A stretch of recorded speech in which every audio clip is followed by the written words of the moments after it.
talking about before we were talking about this before going live because I thought the reaction to this segment was interesting. Because if we're looking at the past week, which I can't believe, was it Clash of the Castle was only last week? Clash of the Castle was last Saturday. Yeah, I'm like, like this has been one of the craziest weeks yes, in wrestling recent history. Like that is wild to me. It feels like it was 2-3 weeks ago. It was only 1 week ago. And okay, so if we're looking at how they do this, so we know when they're going to a place like Scotland and one of their top guys is from Scotland, they're going to put him in a match and he's going to be the most over guy on the entire roster, even if he is the most hated heel in the company at 364 other days out of the year. That's what they did with Drew McIntyre. He was by far the biggest babyface on the card, even though he was facing Damian Priest, right? Like, whatever. It didn't matter. In that match, they have CM Punk come out and he ruins his chance at winning the title in Scotland. Okay. So technically, if we look at it from a wrestling standpoint, CM Punk was a heel.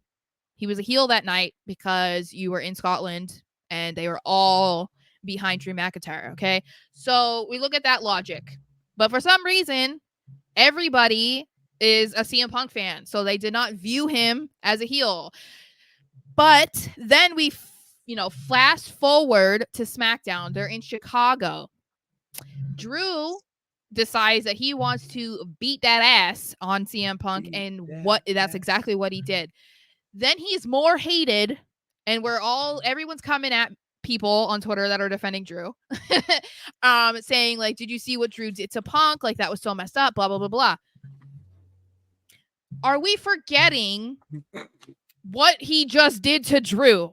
And what he did to Drew at WrestleMania. Like, we can't forget he's cost him the title twice now, and one of them was in his home country. That's pretty significant. I would say it would be like if Drew did that to Punk on a pay-per-view in Chicago. Can you imagine? Oh, there'd be riots. So that's what I'm saying. Like, this whole dynamic is so weird to me. It's awesome. Because the only thing that has been happening since Punk tore his triceps, which was an accident, despite what some of the internet weirdos will tell you, it was intentional, which sometimes I don't know how you intentionally tear someone's tricep, but whatever. You can't, but continue. I know.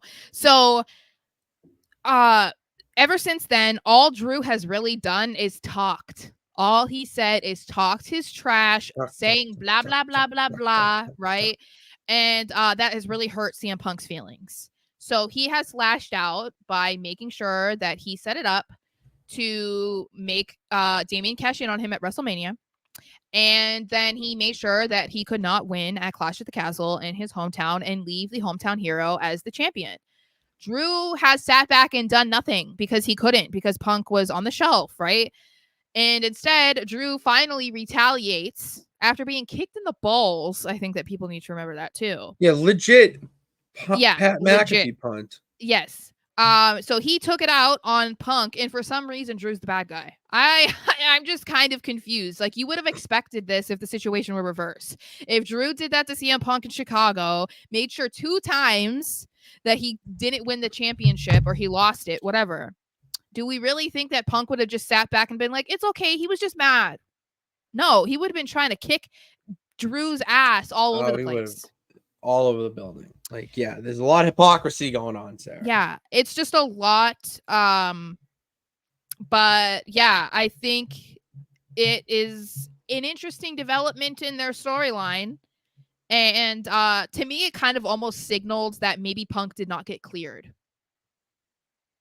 That's my thing, because he said at Clash of the Castle that he thought that he was going to get cleared this week, and that he was going to show up on SmackDown because it was in Chicago, and he didn't do anything. The only thing that happened to him that we saw was he was thrown from like Drew's shoulders. We didn't see him get beat up. We didn't see how he got bloodied. You know what I mean? And now he was taken to a hospital on a stretcher. And so I'm like, okay, so he's going to be out for a bit, right? To me, that means he didn't get cleared, but I could be wrong. I didn't think of it like that, to be quite honest with you. I didn't. That was just my thought was he got cleared and because he was attacked or attacked like that, Mhm. he's gonna come back with even more of a vengeance, like on Raw. Like I don't take much significance into the ambulance stretcher anymore, especially with what happened with Gable, and then we all know Ricochet was just because he doesn't have a contract. Mhm. So I don't really take a lot of stock into those. I could see Punk like showing up in an ambulance on Monday and like kicking the door out and then being Yeah, like, I "I'm don't gonna think kill so, you." but I think that he's not. My idea is that he's not cleared.